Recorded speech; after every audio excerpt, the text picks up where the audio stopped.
Bienvenue dans le podcast Le jour où elles ont dit non. Aujourd'hui, Jeanne Barré.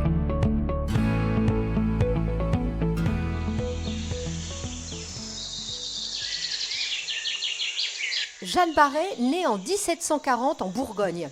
Fille de paysans, passionnée par les plantes, elle connaît leurs formes, leurs saveurs, leurs remèdes. Sa mémoire est une encyclopédie. Mais au XVIIIe siècle, une femme botaniste, ça n'existe pas. Alors elle apprend dans l'ombre, à l'abri des regards. Elle observe, elle classe, elle note. Un jour, elle rencontre le naturaliste Philibert Commerson.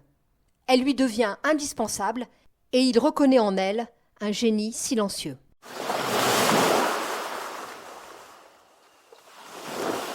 En 1766, une expédition fabuleuse se prépare. Le premier tour du monde organisé par la Marine royale française. Commerson est nommé botaniste officiel. Il veut que Jeanne l'accompagne. Mais les femmes à bord sont strictement interdites. Elles portent malheur, dit-on. Elles troublent les équipages, répète-t-on. Mais Jeanne choisit. Elle refuse de rester sur la rive et elle dit non aux règles écrites par les autres. Alors elle se coupe les cheveux. Elle enfile des vêtements d'homme. Elle devient Jeanne Barré.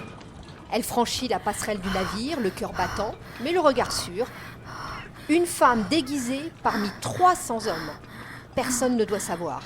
Les semaines passent, les tempêtes, les ports lointains, les nuits froides.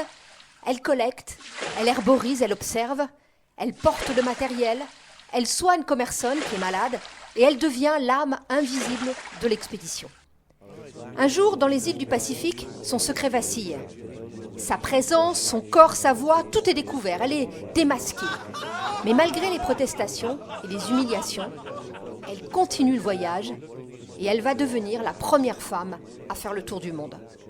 Après cette expédition, Jeanne et Philibert s'installent à l'île Maurice. Elles travaillent, cultivent, soignent, toujours entourées de plantes. Et elles rentrent finalement en France, après la mort de son compagnon. Elle continuera son œuvre dans la plus grande discrétion, jusqu'à son décès en 1807, à l'âge de 67 ans.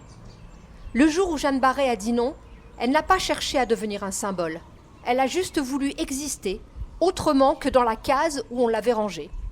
En se déguisant en homme, sur ce navire où elle n'aurait jamais dû mettre le pied, elle a prouvé que la compétence et le courage ne portent pas de genre. Vous écoutiez le podcast Le jour où elles ont dit non.